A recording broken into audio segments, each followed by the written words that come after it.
Estamos conversando ahora con Melina León para El Langoy. Ella es la directora de Canción sin Nombre, la película, una de las películas peruanas que está en competencia en el Festival de Cine de Lima y estuvo recientemente en Cannes, en el Festival de Cannes también.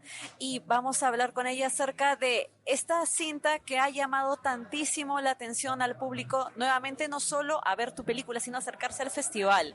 Cuéntanos cómo es que de pronto aparece la historia de Canción sin Nombre en tu vida y por qué decides llevarla al cine. Hola Alejandra, mucho gusto y muchas gracias por tenerme en tu programa. Pues la historia apareció cuando yo estaba viviendo en Nueva York, estaba estudiando cine, una maestría en dirección en la Universidad de Columbia, y un día mi madre me cuenta que mi padre había recibido una llamada telefónica de una mujer joven francesa que lo llamaba muy temprano por la mañana para agradecerle por unos artículos que él había escrito 30 años atrás, en los que él daba cuenta del tráfico de niños que se vivió el año 1981, venta de niños por $16,000 cada uno a europeos que estaban interesados en adoptar. Y entonces esta mujer había querido conocer a su madre biológica, había regresado a Perú y se había dado con la realidad que ella nunca fue dada en adopción voluntariamente, sino que había sido robada.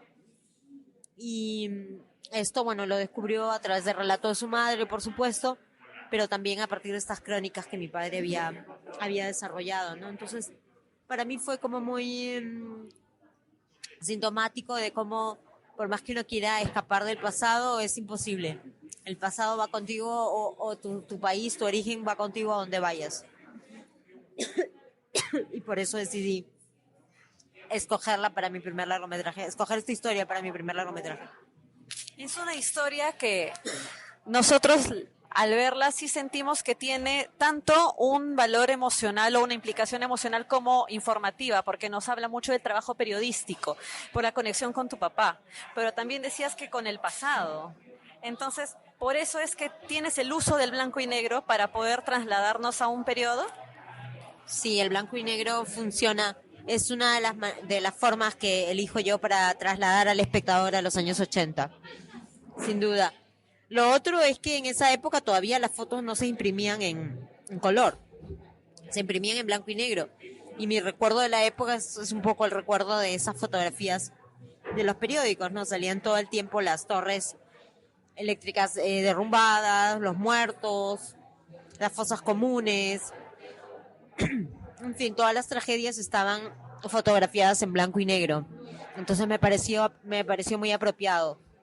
Sabes que a nivel cinematográfico también, o la percepción visual que nos da el blanco y negro, también es de notar mucho más las facciones, de concentrarnos un montón, mucho más en la parte simétrica, en los cuadros, porque el color suele jalar un montón. En cambio aquí el blanco y negro nos centra mucho más en el concepto, en la idea, en la narración, y también aporta un montón a la parte fotográfica. ¿Ustedes se habían dado cuenta de eso? ¿El director de fotografía también lo había pensado? Fíjate que nunca discutí esta cualidad gráfica del blanco y negro con Inti, pero yo supongo que sí, imagínate, tremendo director de fotografía. Yo lo había escuchado, por ejemplo, en una entrevista que le hicieron a Christopher Nolan. Su primera película fue en blanco y negro, ¿no? Y él dijo que en efecto él quería tener un estilo, ¿no? Para su primer largo, destacarse por tener un estilo visual. Y que el blanco y negro te permite eso, digamos, enfocarte en las líneas, en las formas, y todo eso es expresivo, ¿no? Todo eso es pura imagen. Y eso es el cine, ¿no? No es que podamos dividir la imagen del contenido, ¿no? El contenido es la imagen. Entonces, desde tomar una elección así, estás diciendo, bueno, me estoy preocupando por este es mi medio. Con esto es lo que cuento para contar. Totalmente cierto. Esa es la impresión que me quedó después de ver Canción sin Nombre, que era un trabajo muy cinematográfico. Vamos, toda película es parte del cine. Sin embargo, esta trataba de hacer eso, de rendir homenaje a lo que es, o no homenaje, pero conceptualmente albergarse en el don que tiene el cine o la capacidad que tiene de comunicar con todo, con la imagen, con el sonido. Hay un muy buen trabajo en cuanto a el balance de los silencios con el sonido diegético, con la música de Pauci. ¿Cómo se hizo esto de utilizar tanto los silencios? Porque la película empieza con silencio. Pues yo creo que tuvo mucho que ver, hay mucho que agradecerle a Inti Briones, ¿no? Que vino con toda su experiencia y toda su confianza en la imagen.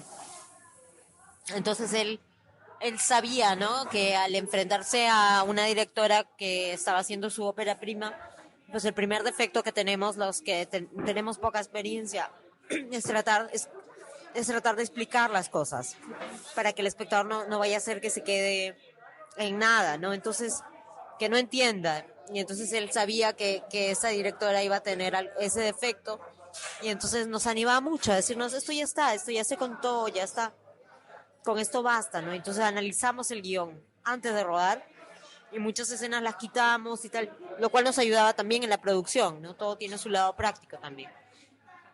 Y, y eso, incluso recuerdo una escena que a mí me gusta mucho cómo quedó eh, entre el periodista y este affair que tiene, que es con el cubano, ¿no?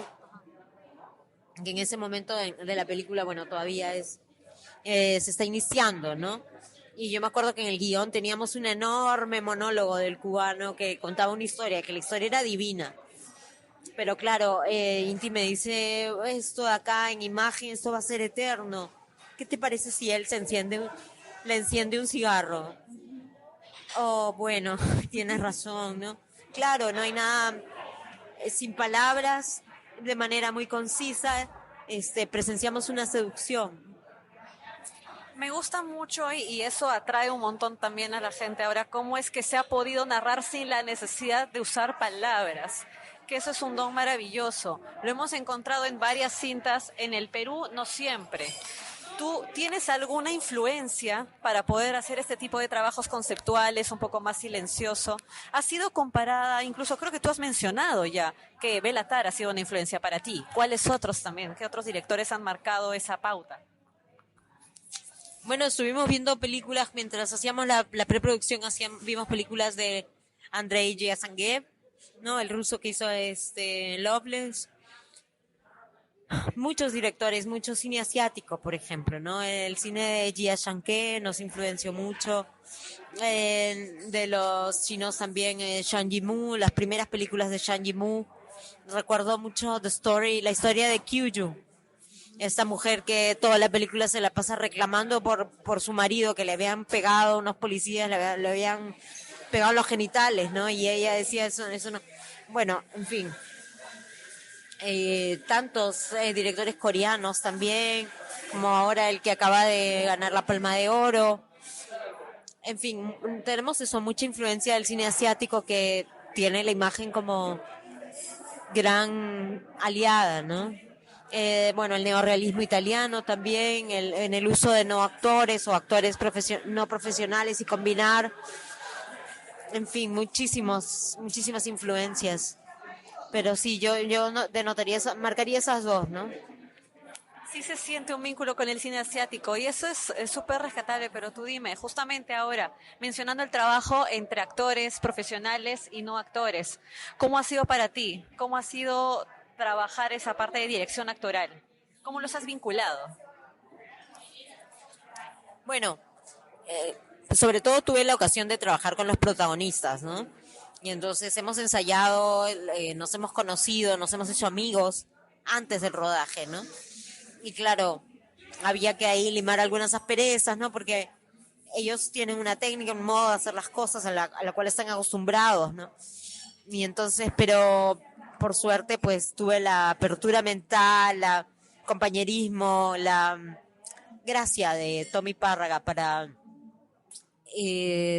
hacer sentir a los otros actores que no eran profesionales que que estaban haciendo un buen trabajo, que estaban haciéndolo muy bien, digamos, ¿no? Y básicamente es eso, ofrecer su amistad, yo creo que eso era, y bueno, también ver que estaban haciéndolo divinamente, que le estaban dando a él mucha emoción auténtica, ¿no?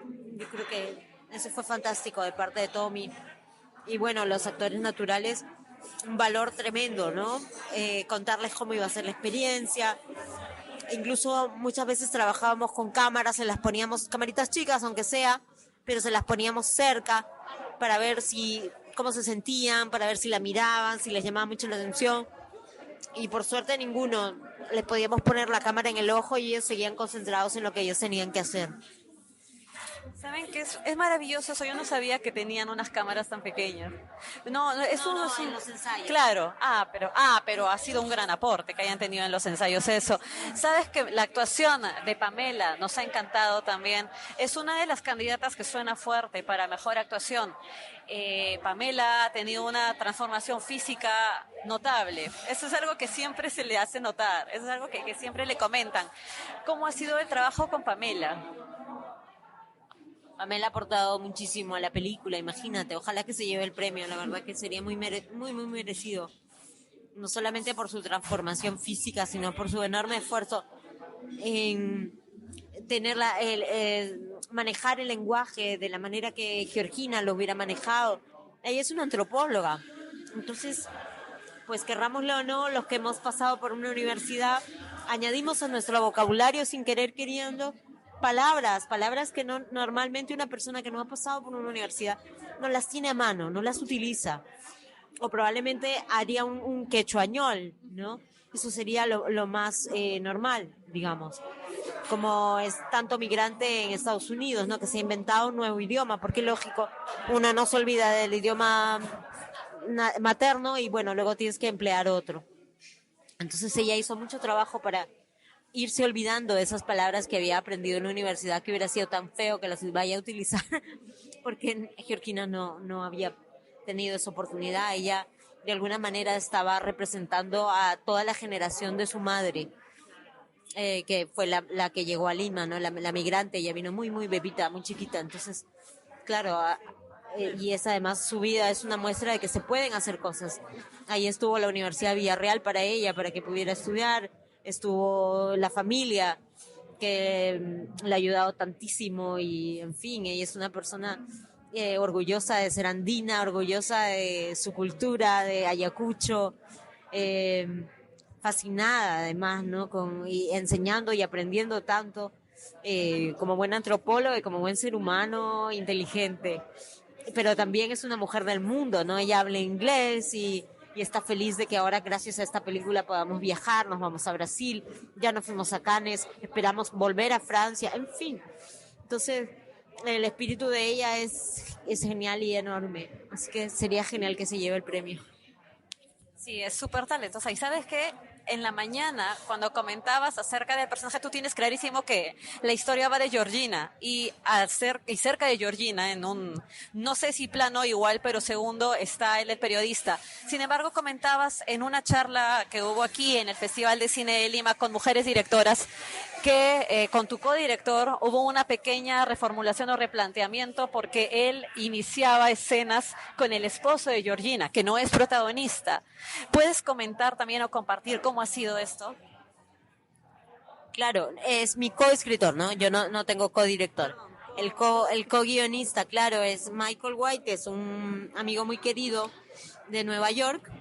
Y en efecto, pues él sin querer queriendo estaba actuando de un modo muy machista, porque teníamos muy claro que la protagonista era ella todo el tiempo, ¿no? Georgina.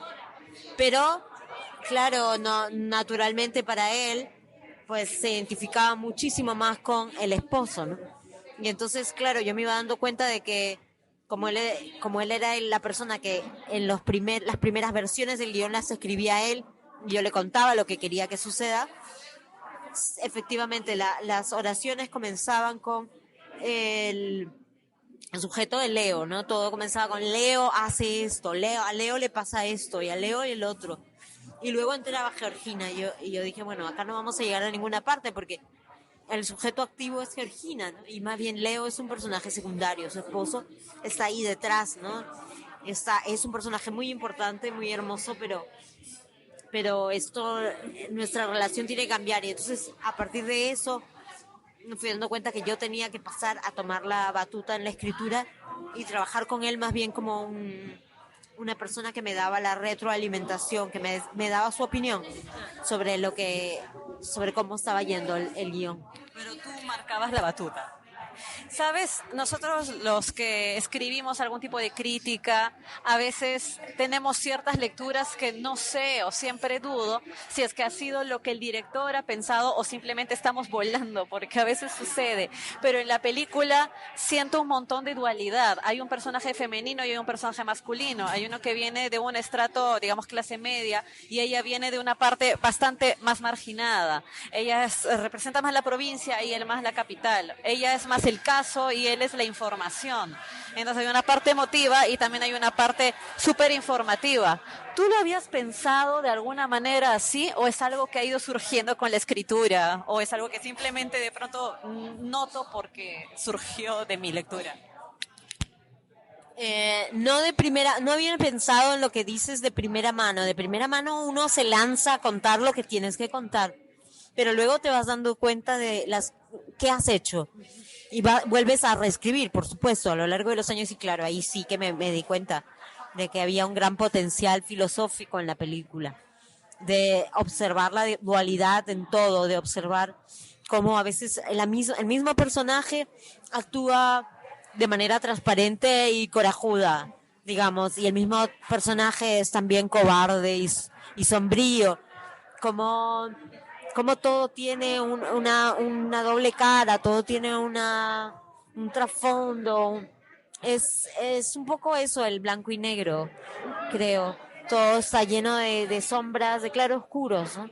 Y, y eso me enamoró mucho del guión. Y por eso tenía especial placer en que esté esa dualidad siempre presente. Qué bonito lo que me mencionas. Sí, nosotros en el Perú tenemos una historia de un mundo dual, entonces lo sentimos así, tal vez lo llevamos dentro y no nos damos cuenta, pero sabes, sí, es muy llamativo. Y sabes que también te quería preguntar por el tema de la música. Pauchi está muy activa en el festival. ¿Cómo es que llegaron a Pauchi? Que ella también su música juega un rol muy, muy bonito, muy sutil en la película. La película está llena de sutilezas. ¿Cómo eligen la música de ella? Bueno, Pauchi es una querida amiga de hace muchos años y yo he visto toda su evolución, digamos. La conocí creo que hacia el año 2006, más o menos, en San Francisco. Nos fuimos a un festival de música que se llama, no es un festival de música, es un festival de arte donde se hace mucha música, que se llama Burning Man. Y ninguna de las dos quería ir a ese festival. Es un festival donde todo el mundo se desnuda y nos llevaron de sorpresa. Y yo creo que ese hecho marcó nuestra amistad, ¿no? De pronto nos vimos en una situación incómoda para la cual no nos habíamos preparado. Para colmo, ambas somos muy sensibles al clima. Y claro, esto tiene lugar en un desierto, el desierto de Nevada, ¿no? Entonces ella además venía de problemas físicos muy fuertes. En fin, quizás sea por eso que nos hicimos tan amigas y la escuché tocar. Cuando estábamos ahí, justo yo buscaba una música para mi cortometraje Chica con Walkman, que lo hice en Nueva York. Se lo propuse y ella mandó una música que ya la tenía compuesta, pero que era perfecta para el corto. Y pues desde ahí yo he visto cómo ha crecido su carrera y eso ha sido lo lindo de trabajar con ella, que ya nos conocíamos mucho. Ella ya había observado mis gustos musicales y la agarro, además tengo la maravillosa suerte de agarrarla en un momento de madurez muy bonito, no tanto personal como artístico. Y entonces ella, por ejemplo, tiene la audacia de tocar el charango en la película, ¿no? Como lo contó hace unos días, porque ella sentía que tenía que ser un sonido que no suene perfecto, que no suene profesional. Y entonces hasta ese detalle lo cuidó. Lo convencional y aburrido y torpe hubiera sido contratar a un charanguista experto.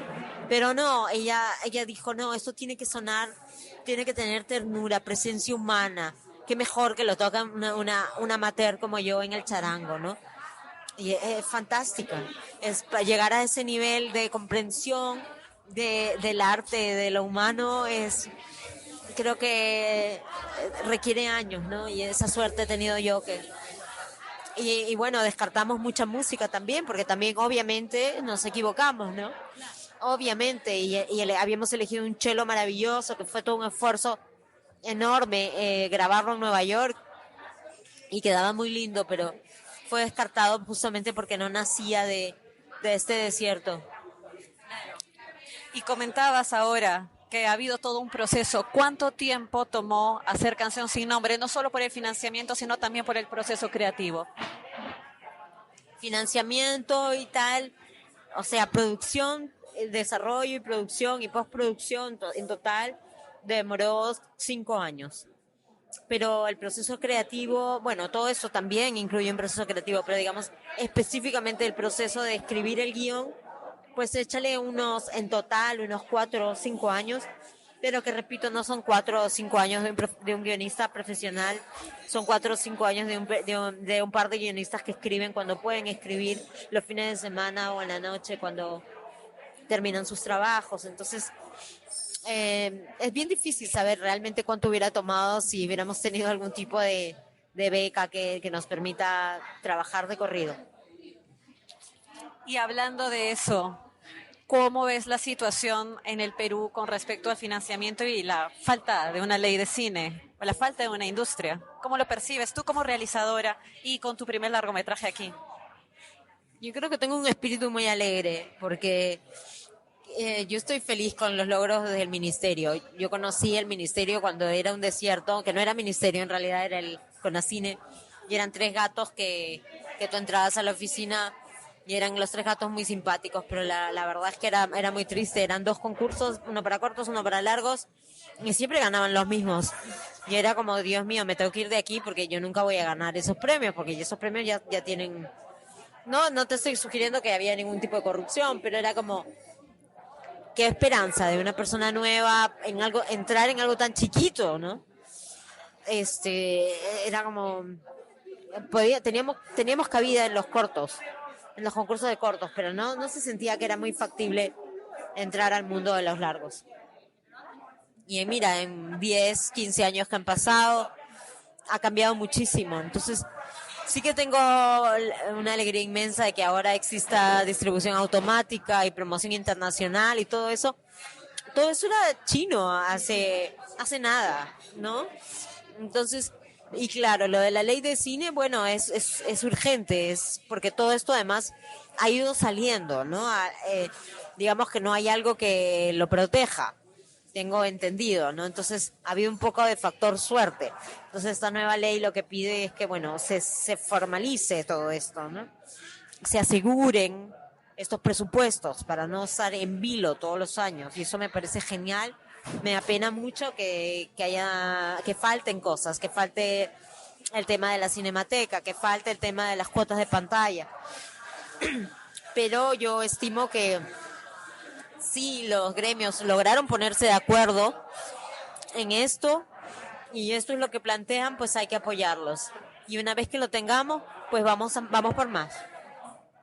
Claro, y para los chicos que están empezando a escribir sus historias, que también quieren iniciarse en el cine, ¿tú qué crees que podrías recomendar para que puedan ellos, no solo del lado de la escritura, sino también en la parte de financiamiento? ¿Qué es lo que tienen que ir trabajando? ¿Cómo es que tú podrías darles de pronto tu punto de vista o recomendación?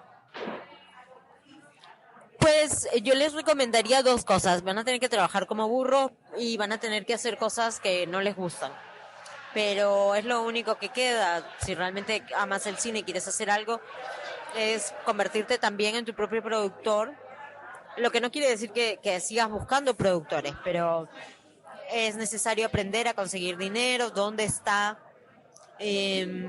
pero al mismo tiempo, paralelamente, pues volverse un buen director, y para eso no hace falta otra cosa que ver películas y comenzar a trabajar también como un antropólogo, observando la realidad, observando la gente. Lucrecia Martel, por ejemplo, dice que graba conversaciones en las cafeterías. Es un poco loca, pero bueno, es una de las mayores directoras del mundo en este momento, así que habrá que hacerle caso. Y pues eso, aprovechen que ahora no es algo esotérico el conocimiento y el acceso a estos grandes directores, no es nada difícil, ¿no? Encontrarlo, está todo accesible en las páginas web de los grandes festivales y de los no tan grandes festivales. Está ahí, todas las entrevistas y todo eso es una forma de conocimiento maravillosa. Y aplíquenla, que no se queden, lo escuché y bueno, Lucrecia Martel y su vida no tiene nada que ver con la mía, por supuesto que tiene que ver con la tuya. Para lograr ese nivel de sofisticación, pues hay que sofisticarse un poco también, personalmente, todos los días. Claro. Hablando ahora, ya que mencionamos el tema de la distribución y del acceso a la información que está al alcance de un clic. Por ejemplo, Alfonso Cuarón distribuyó Roma incluso en Netflix. ¿Tú cómo sientes eso? Teniendo una película que también, a tu manera, con tu estilo es muy cinematográfica y que en pantallas cobra una vida alucinante por el dominio que tiene visualmente. ¿Tú estarías también a favor de que se distribuya en una plataforma de streaming? Sí, estaría a favor de que se distribuya en una plataforma de streaming por el sencillo hecho de que hay que democratizar. Y si hay algún país donde no es posible acceder a los cines, que es como debería verse, que es como más se disfruta, que es como me encantaría que sea la realidad, pero si eso no se va a lograr, prefiero que la vean a que no la vean. Si es la única manera de que llegue pues a Palestina, por ejemplo, ¿no?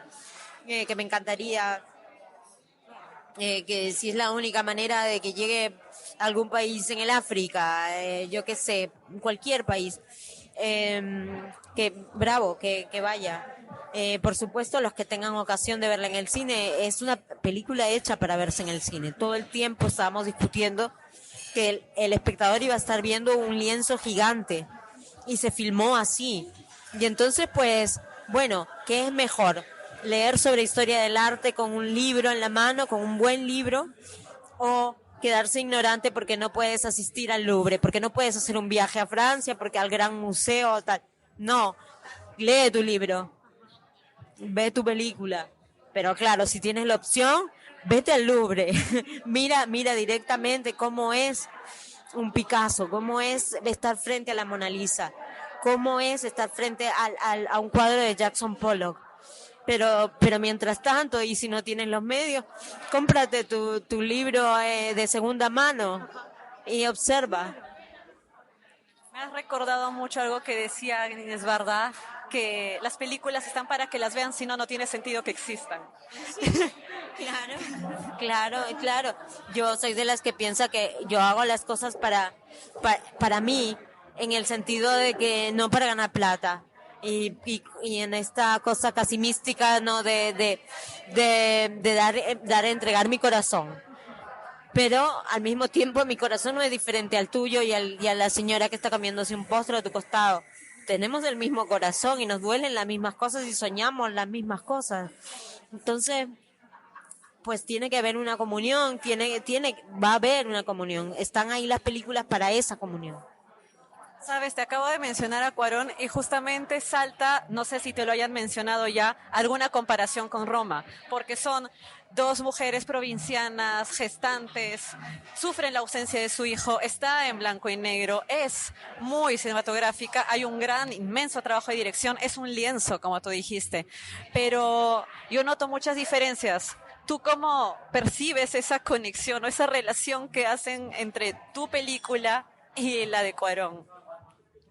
Pues yo también siento que hay muchísimas diferencias en la forma como hemos abordado nuestras películas. A mí, por un lado, me halaga mucho que nos comparen. Imagínate tú, ¿qué más quiero? Él es un director consagrado y pues muy famoso. Y así que en ese sentido, pues bien, pero yo siento que tienen dos espíritus totalmente diferentes las películas. La mía tiene un espíritu más bien sobrio y por eso es una pequeña ventanita el lienzo de nosotros. Su película es más bien, se expande más bien. Sí, se nota que hay una diferencia vital y es que lo suyo es una producción magnificente y la tuya es brillante dentro de lo que se alberga en lo chico, en los detalles. Tu dirección de arte me ha gustado mucho. ¿Cómo es eso de poder recrear una época tan distinta? Porque tenemos películas desde superproducciones financiadas de todo tipo como Avenida del Arco hasta producciones mucho más chicas que se alojan en los años 80, 90, como tal vez Paloma de Papel, que tienen cada una un trabajo de dirección de arte de recrear una época. O tal vez, por ejemplo, La Última Noticia. ¿Cómo ha sido para ti trabajar con ese detalle? Pues lo primero fue convocar a la hermana de Pauchi Sasaki, que se llama Nomi Sasaki, que es una excelente artista plástica. Y le llamé para que haga una investigación de la época, una investigación de las imágenes de la época, bastante específica, buscando fotos de cada locación y de personajes. Y también hicimos una investigación con mi director de arte, con mi director, de dirección, de noticias, diarios de la época. Entonces teníamos como dos investigaciones, dos grandes archivos, ¿no? Uno visual y el otro que componía imágenes, pero también noticias, publicidad, por ejemplo, ¿no? Entonces, y bueno, todo eso fue la base para que la directora de arte, Gisela Ramírez, pueda trabajar y pueda construir las cosas que ella hizo, ¿no?